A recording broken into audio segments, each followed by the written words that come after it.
Regardless, longtime fan.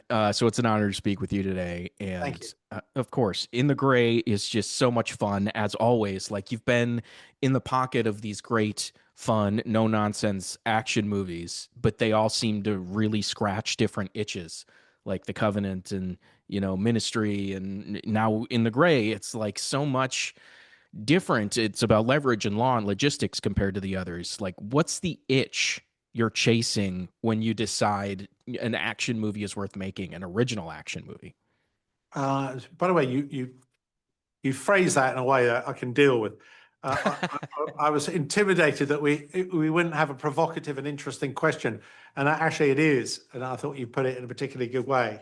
So, and I'll tell you why it's a good question, because there needs to be a genesis, Mm, right? There needs to be a genesis of interest. And for me, the genesis of interest in this was it was a story I heard, a true story, and I realized that there's a whole world that exists in the grey where you take professionals are used to the conventional world of legality, and then it's much more profitable and volatile to operate outside of the world of the, let's call it the white. You don't quite swing all the way to the black, but you sort of oscillate in this kind of gray area where it's, is it legal? Is it illegal? Is it legal? Is it legal? And there's accountability. So this world exists. And when I found out about this world, um, it took me a while before I developed an understanding of that, because you think a debt is a debt, but it's sort of legal, it's sort of illegal. hmm And I found that very provocative in a from a sort of narrative point of view, and a world that was worth investigating. That there are people that want their money back, right? And Yeah, when you're talking about billions of dollars, people would do all sorts of things to get their money back. yeah. And like so much of the movie is about people explaining those systems that you're kind of going into here, the debt recovery, the legal pressure, the offshore money, all these extraction plans on the military side, the shell games. In another filmmaker's hands, that could just die on the table because you have to do a lot of exposition. So, how do you make the exposition feel like entertainment instead of homework? Is By the there way, a trick for you? it's also another good question, right? Because you're if you're not careful, it's a cure for insomnia. Yeah, You know, the administrative explanation is not interesting. However, there is a shorthand version of that that is interesting, yeah. right? And then you do the long-winded version, and then you got to pick the peanuts out of the poo, right? And so you go, there's a big old turd. Now, how do I turn that into something that's, and you got to get your fingers dirty, and you're in there for a while digging around to find the peanuts. So, there's so much of, I suppose that my experience with, I wasn't very good at school. I left school at 15, and because I couldn't understand the academic process, and it just Mm, wasn't interested to me. It was all poo, no peanuts. And then as soon as I left school, I then became very interested in a sort of academic pursuits. And I realized it was really just they'd killed it as far as I was concerned. It was all structure, no essence. yeah. And somehow what you've got to do is as little structure as possible for as much essence as possible, not as much structure as possible for as little essence. And what happens is inevitably habit creates the death of essence as it drowns in structure. Yeah. And that's what happens to education. People actually forget why it is that you're learning the various subjects that you're learning, and what you're really interested in is essence. But it just by habit, essence gets eclipsed and structure takes over. So admin can be very interesting, hmm but you just got to work out what's the interesting bits about admin, Yeah, right? absolutely. And then you just got to swoop away all the stuff that is, so much of filmmaking is about that. hmm Is, hold on, this is a pretty interesting esoteric subject, but how many breadcrumbs do I need to get to the bakery? And how Yeah. big do those breadcrumbs need to be?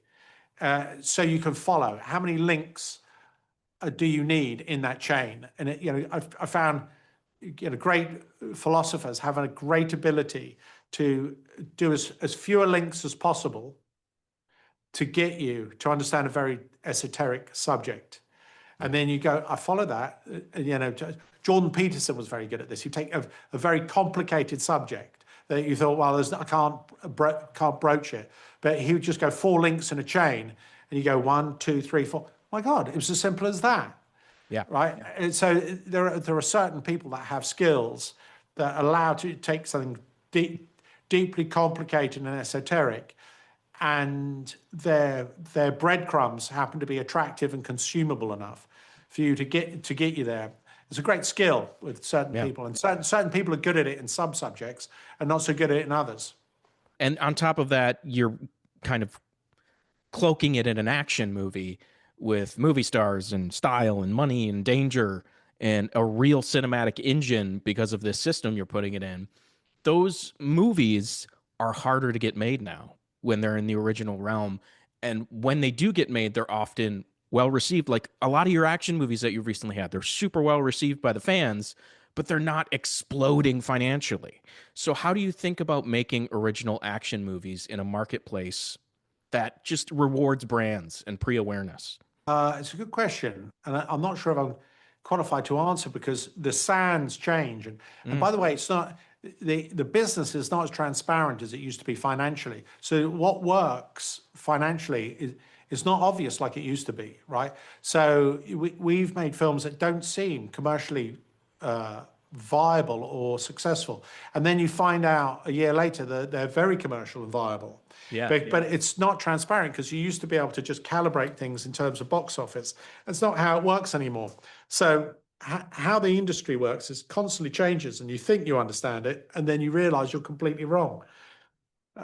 We made a film called, what was that Apple movie we made?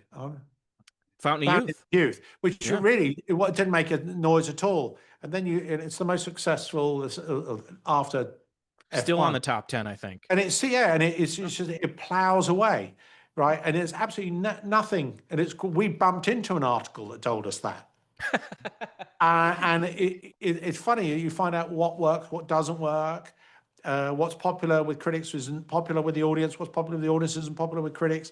I mean, particularly that what's become critically acclaimed has become less and less popular Yeah. with an audience. Mm-hmm.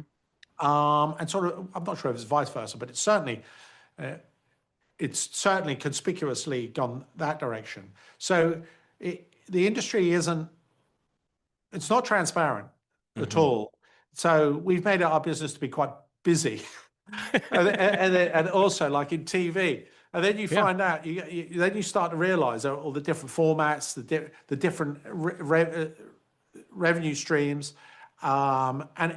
There's an industry, there's a creative industry, there's a financial industry, and that in itself is all very creative, right?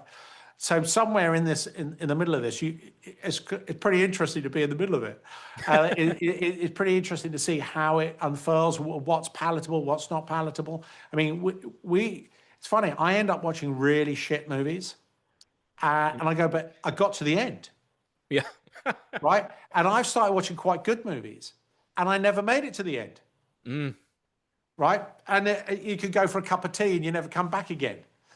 Right? You go, oh, I'll just go, and you get distracted by something else. And oddly, you can be a poo movie can keep you there. Right? And you go, that's a skill in itself. So filmmaking is it's an odd game. It's an odd game. Yeah, it is. And you have television now where you're jumping into season 2s of all these shows, The Gentleman, Mobland, both clearly hits with the audiences. So when those land, does it become easier to make those worlds work or harder because expectations, rise there? And I don't know. I tell you why, because I've only done 3 TV shows, and I'm going back for 3 bites of the other 3 of all of those 3. The only thing I do know is that I think the Gentleman, which I've just finished, I really think that's a successful second season. So, and I really enjoyed that process, right? And it opened up all sorts of gateways for me, which I didn't until you make something that's like, it's not 16 hours of entertainment, but It's something like that where you Yeah. start off based on a TV, on a movie, and you realize that there's all sorts of worlds to be enjoyed there. And I've really enjoyed that. And we're going back to Mobland in a sec. Oh, actually, no, I have done uh, my part of Mobland, which I also enjoyed. But yeah, I mean, there's a lot. There's a lot to be learned and experienced within this, within the business, within the industry, within the creative aspect, with new actors, with old actors, what they think works, what you think works, and what you both think works doesn't work. So there's a sort of galaxy of complications, Yeah. and it just feels like you want to be in the fight. Hmm. Yep. They're going to choke me and drag me out of here. On the way out, I do just want to quickly ask, should we give up hope on Sherlock 3 with Downey and Jude and that? No, I mean, I very much, by the way, every year we go through this process, right? Yeah. And Yeah. I love the idea of it. I have no idea where we are with it, but every year it looks like it's about to happen and then something happens. Well, fingers crossed. In the Gray hits on May 15th in theaters. It's another Guy Ritchie action fun banger. No surprise. Thanks for the chat, Guy. I really, really Thank you very appreciate it. much. Thank All you now. right. Bye bye.